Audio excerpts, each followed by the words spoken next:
Cześć i czołem kruski z rosołem.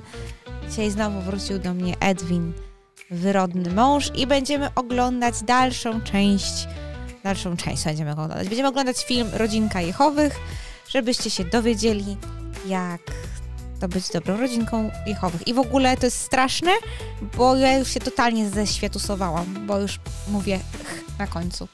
Zauważyłeś to? Ale mówisz tak, bo specjalnie. Dzisiaj będzie o arku. O arku. No, Pieczarka. pieczarka. Jak się nazywają? No czekaj.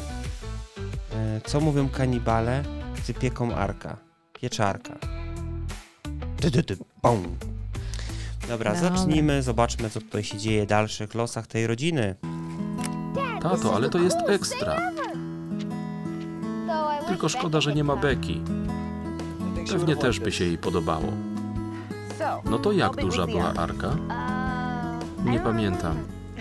Tutaj masz wymiary. Racja. 300 łokci na 50 na 30.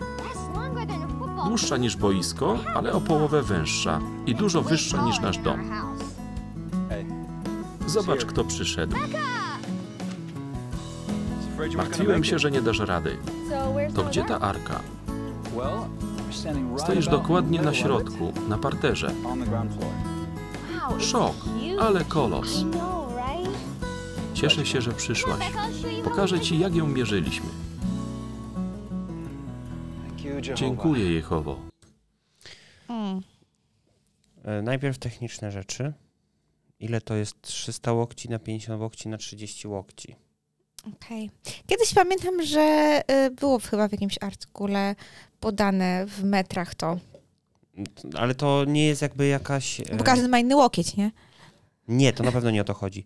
300 łokci na 50 łokci na 30 łokci. Jakie miała wymiary arka Noego? Zaczekaj, w nawiasie dopiszę. Zakładając, że naprawdę ją zbudował i żył.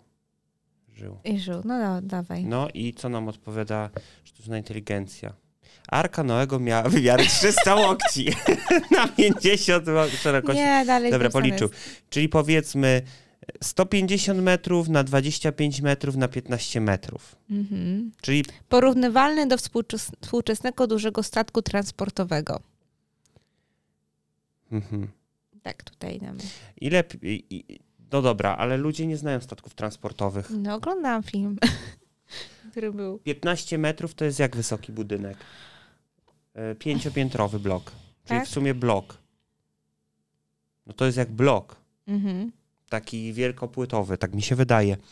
Dobra, wracając do tych rzeczy. Na koniec, to mnie zawsze zastanawia, bo on na koniec mówi: dziękuję Jehowo.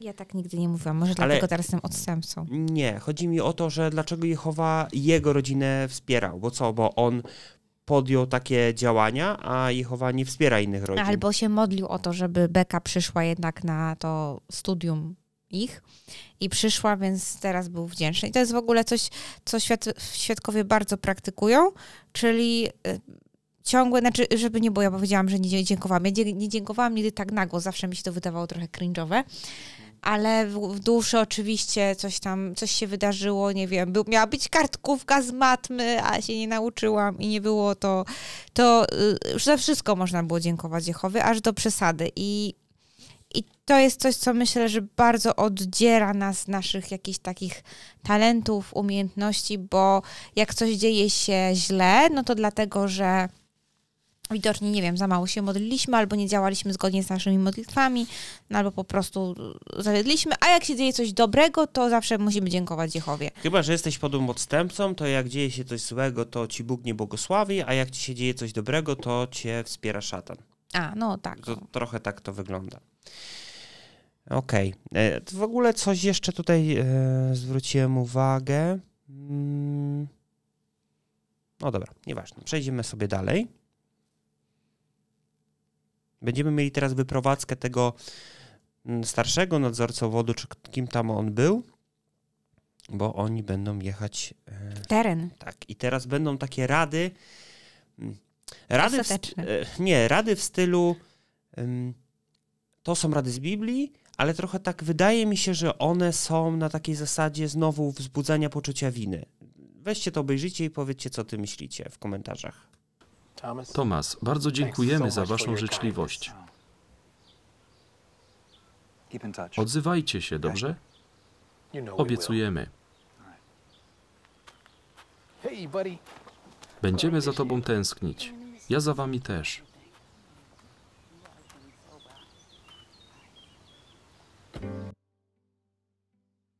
Dlaczego musicie wyjeżdżać? Pamiętasz, o czym rozmawiałyśmy? Mateusza 6:33. Szukajcie najpierw królestwa. Markus, pozwól Jehowie, żeby kierował twoim życiem. Na pewno dobrze na tym wyjdziesz. Będę strasznie tęsknić. Ja za tobą też, skarbie.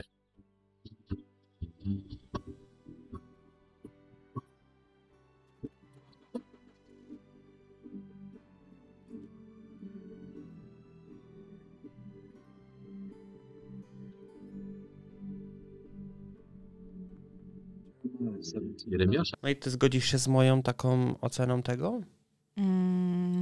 Że to takie są co? Pouczenia biblijne? Nie, że wzbudzanie poczucia winy trochę. Nie to, że się nie zgodzę, ja miałam inną zupełnie refleksję potem, więc dobra. To co powiesz? dla mnie to widać było, że zarówno ten mały chłopiec, zapomniałam jak on się nazywa, chyba nie pamiętam, no i ta Beka, to się bardzo zaprzyjaźnili z tym małżeństwem, które u nich mieszkało. I widać było, że na przykład Beka rozmawiała pewnie gdzieś tam, jak tam oni mieszkali z tą żoną tego starszego i prowadziła jakieś dyskusje, więc prawdopodobnie jej zmiana, to, że zaczęła się pojawiać na tych wieczorach wielbienia i trochę się bardziej angażować, mogła wynikać też z tego. I tutaj zmierzam do tego, że dzieciaki często potrzebują autorytetów i w momencie, gdy na przykład nie widzą ich u rodziców, no to wystarczy, znaczy inaczej, organizacja stara się zapewnić nawet w takich, powiedzmy, szczęśliwych rodzinach taki autorytet. I ja też tego doświadczyłam, bo ja pamiętam, jak miałam 15 lat i zmienił się nadzorca obwodu i przesympatyczne małżeństwo, bardzo charyzmatyczni oboje.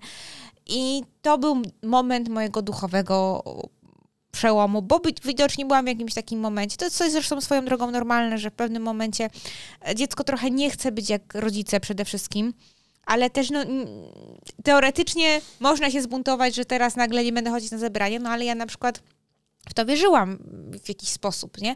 Więc jak tu jakby zrobić zapewnić tę potrzebę, że potrzebujesz jakiegoś takiego autorytetu, no i tu właśnie wchodzą ci wszyscy pionierzy, nadzorcy obwodu i oni tu dużą rolę jakby mieli w tej rodzinie.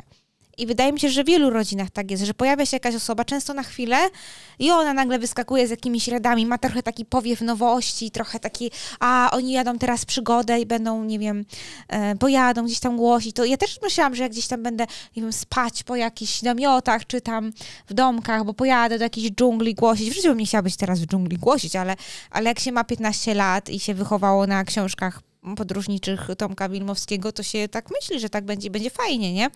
I takie miałam wtedy cele i po to, niestety podjęłam pewne decyzje, których dzisiaj żałuję. Oczywiście to nie jest tak, że one mnie nie ukształtowały, bo gdybym, wiecie, nie ma co gdybać nad tym, co by było, gdyby. Tak jest. Ale twoja ta refleksja też była ciekawa. A teraz sobie przejdziemy do kolejnego fragmentu, gdzie Tomasz będzie będzie zastanawiał się, jak on może tym swoim dzieciom pomóc, żeby wszczepić rady Słowa Bożego, które w zasadzie są radami świadków Jehowy, w to, żeby dzieci po prostu były posłuszne tym radom. I będzie taki werset, który, ja nie wiem, to jest taki werset, który bardzo często świadkowie przytaczają i on mocno miesza w głowie, bo tak naprawdę chodzi o to, żebyś ty wyzbył się własnej tożsamości, żeby pozbyć się tego, co jest tobie i wpisać się, wpasować w ten obrazek, którego od ciebie wymaga tak naprawdę organizacja, ale znana też jako Bóg. Choć nikt tak nie mówi tam, ale w domyśle. Zobaczmy. Jeremiasza 17:9 mówi, że serce jest zdradliwe i nieobliczalne. Markus dopuścił, by pragnienie serca przytłumiło jego miłość do prawdy. Musiałem coś zrobić, żeby znowu całym sercem pokochał Słowo Boże.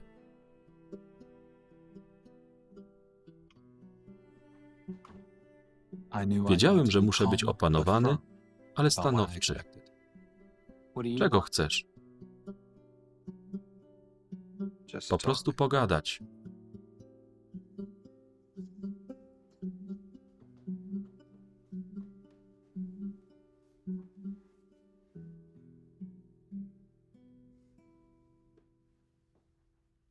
O tym. Więc to ty je zabrałeś. Nie. Znalazł je Nicholas. No i co, jakiś problem? Jestem w tym dobry.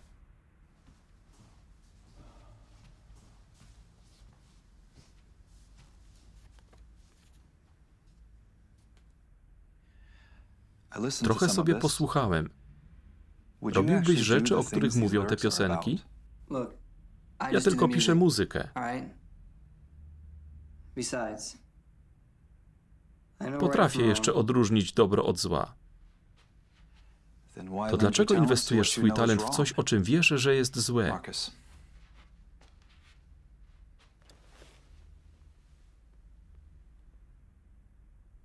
Nie chodzi tylko o muzykę. Pogubiliśmy się. Jako rodzina. Nie wiem, o czym mówisz.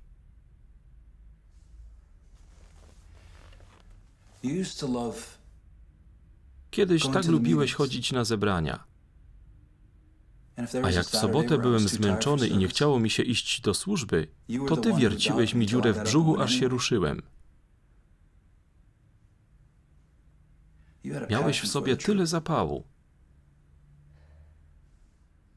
Co się stało? Może po prostu dorosłem.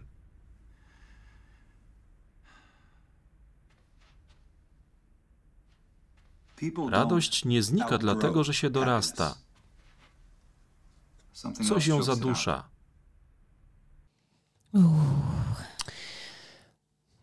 Wydaje mi się, że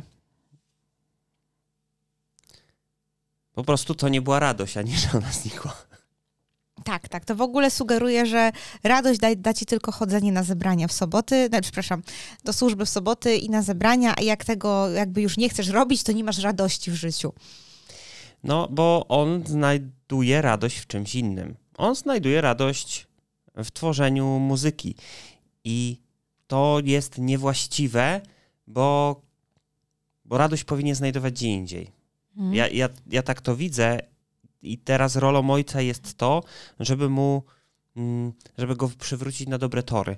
O Jedwin, ale ta muzyka przecież jest zła, bo ci raperzy, nie wiem, tam śpiewają o drogich samochodach na przykład, jakaś gangsta, jakieś tam takie klimaty, albo o paleniu marihuany i on jak im tworzy podkład do tego, to tak jakby sam to robił. Nie może tak robić. No trochę tak jest. Ale jeszcze o innych rzeczach tam śpiewają, ale to już nie pomijając to, że tak naprawdę to nie muszą być rapy, żeby tam był taki tekst. No tak, ale akurat tak mi się skojarzy, wydaje mi się, że tam byli raperzy w jednym z pierwszych filmików po prostu. To jakby, to nie ma znaczenia. Ale jeszcze taką mam, bo ktoś mu kupił tę gitarę, która tam stoi, ktoś rozwijał ten jego talent, gdy on był młodszy. Nie jest tak, że on jest samorodkiem się mówi, samorodkiem. Po prostu rodzice, powiedzmy, prawdopodobnie w jakiś sposób gdzieś tam rozwijali mu to i potem, gdy okazuje się, że on nie robi tego w taki sposób, jaki oni by chcieli, to nagle jest, no nie, ale wiesz, i strasznie mnie to smuci, bo jestem pewna, że dzisiaj w zborach Świadków Jehowy są dzieciaki mające, nie wiem, 10 lat na przykład, które teraz chodzą sobie na przykład na jakieś lekcje rysunku, na lekcje śpiewu, na jakąś gimnastykę, No bo no teraz to jeszcze, wiesz, okej, chociaż to też zależy od rodziców, no bo robiliśmy odcinek o zajęciach dodatkowych i będą tacy, którzy nawet 10-latka nigdzie nie puszczą, bo będzie rozpusta na tych zajęciach. No ale powiedzmy, że dzisiaj w 2025 roku część osób będzie wspierało dzieci, ale co potem, gdy to dziecko będzie miało lat 20 i powie, no a ja bym chciała na przykład, bo śpiewam, chciałabym iść na przykład do takiego programu, nie wiem, jak The Voice of Poland i chciałabym wydać płytę i co? I co wtedy będzie? Nie można. Nie można, dlatego że to już jest zabieganie o sławę i o chwałę dla siebie. I tu taka ciekawostka jeszcze, bo tu ktoś powie, że no, że religia zabrania. Niekoniecznie, bo jest wielu artystów, którzy są bardzo religijni. Nawet Sana, ona nie wiem, czy jest praktykująca, ale na przykład w jednym z jej teledysków, no to tam wrzuciła wesele swoich rodziców i tam było mowa o tym, że to prawdopodobnie jest wesele w stylu neokatechumatu. Nie ma czegoś takiego. Nie ma? Nie ma czegoś takiego. Jest neokatechumenat. No, okej. No tak, także... Co jest? Neokatechumenat. No dobrze. Że dajesz mi 5 złotych teraz. Bo powtórzyłam po tobie. Ale to nie było teraz. Jest mi winny 5 złotych. Nie, to się dotyczyło czegoś innego, że dziecku powiedziałem, że jak powtórzy słowo, które ja wypowiem, to dostanie 5 złotych. I nie powtórzyło, a teraz nie było tej zasady, że... Ale sobie zapamiętałam. No, znaczy zmierzam do tego, że wśród celebrytów i osób, które faktycznie są uzdolnione i działają i są sławne i zarabiają duże pieniądze, są też osoby bardzo wierzące. Możemy się z tym zgadzać albo nie, możemy to oceniać, czy na przykład, no jest taki ten kucharz, chyba Modest Amaro, który się jakoś nagle nawrócił. Możemy oceniać, czy to jego nawrócenie jest prawdziwe, czy nie, czy możemy. Nie powinniśmy oceniać, ale możemy sobie myśleć, tak. Nie śledzę aż tak tych wszystkich plotek, żeby teraz się w to zagłębiać. Chodzi mi o to, że są osoby, które są bardzo religijne i osiągnęły sukces i nikt nie wypowiada im, że ale w twoim kościele to coś tam, nie? A u świadków tak będzie. No będzie wyjątek w postaci na przykład takiej Sereny Williams oczywiście, ale to jest powiedzmy wyjątek. On jeszcze tutaj jedną taką rzecz do niego mówi, że dla niego, zobacz, tak powiedziałeś, że to jest takie, jakby robił, bo mówi do niego, trochę sobie posłuchałem tych piosenek i robiłbyś rzeczy, o których mówią te piosenki? Dlatego ojca samo złe jest to, że on jakiś ma powiązanie, jakiekolwiek. Bo samo tworzenie muzyki no, nie jest złe. No możesz pisać pieśni teokratyczne, czyli takie dla świadków Jehowy, o jakimś wózku i to będzie w porządku. A tu zadawanie się złymi ludźmi odciągnie go od Jehowy. I teraz ojciec mu zaproponuje pewną rzecz. Czy to jest manipulacja, czy to jest... Nie wiem jak to nazwać. Zobaczcie w tej scence, którą tutaj dalej mamy, jaka jest propozycja dla tego Markusa, którą ma dla niego ojciec, żeby go z powrotem na te dobre tory przywrócić. Dobre w sensie tory organizacji. Oczywiście najpierw Markus mu wyrzuci to, że sam jest hipokrytą, bo wymaga od innych, a sam nie daje dobrego przykładu. Lepiej popatrz w lustro.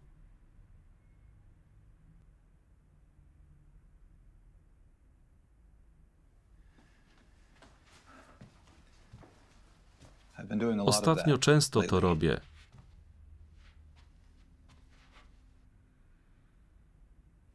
To ja doprowadziłem nas do takiego stanu. Osłabłem duchowo i zostawiłem cię samemu sobie. Nie zwracałem uwagi na to, czym karmisz swoje serce. Czas to zmienić. Czego ode mnie chcesz? 6 miesięcy.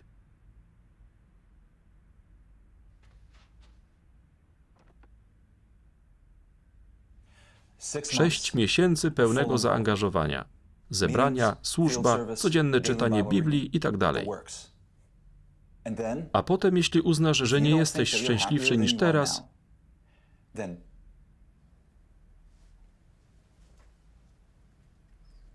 to w porządku. Porozmawiamy, co dalej. A może pozwolisz mi żyć własnym życiem, tak jak ja chcę, co? To będą moje decyzje i moje błędy. Czy ty w ogóle wiesz, co mówisz? Naprawdę myślisz, że nasze błędy nie mają wpływu na innych?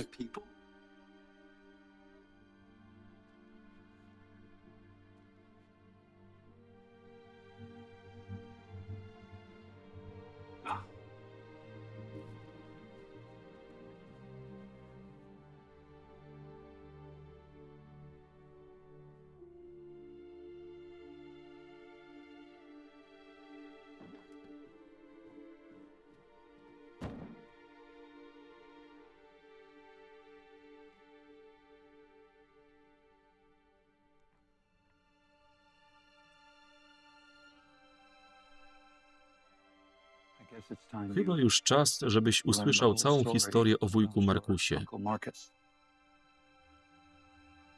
Co wydarzyło się z wujkiem Markusem? Dowiecie się już w następnym odcinku. Ale zanim do tego dojdzie, to jeszcze sobie omówimy tutaj tę scenę. Zastanawiałem się w trakcie oglądania, czy to manipulacja. Nie. Wydaje mi się, że po prostu to jest intensywny kurs przygotowawczy do bycia świadkiem Jehowy. Można nazwać to jakimś praniem mózgu. No bo jeżeli kogoś wyślesz, że odetniesz od innych wzorców, bodźców i będziesz go wpychał do jakiejś ramy, jakiejś foremki, to go tam upchniesz w końcu. Tak myślę. No, tak. Znaczy, no wiecie, no w tym uniwersum ten ojciec naprawdę w to wierzy i próbuje się chwytać już różnych rzeczy.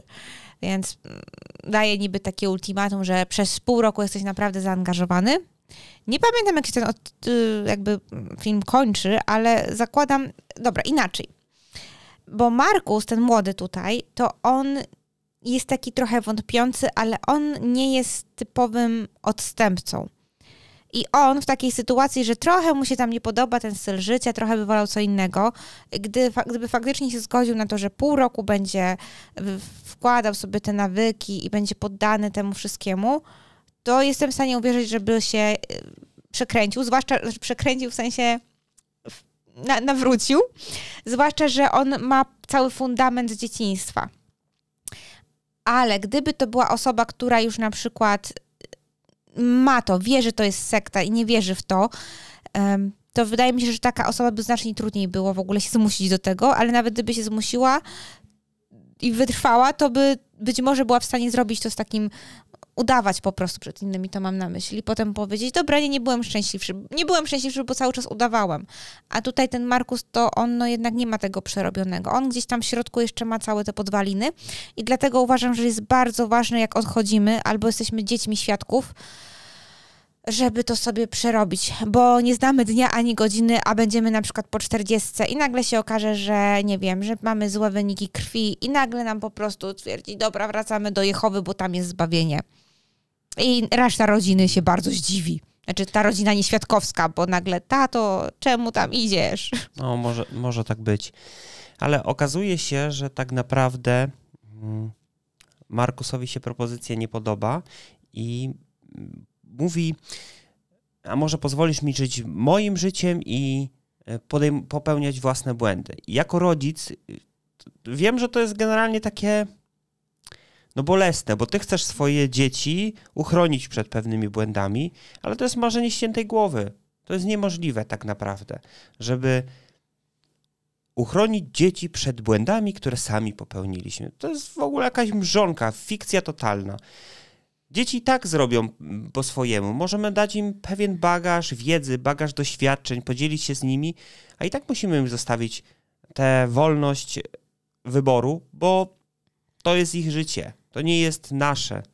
Nie naszą rolą jest to, żeby stworzyć im, nie wiem, plan tego życia, jak ono ma dla nich wyglądać.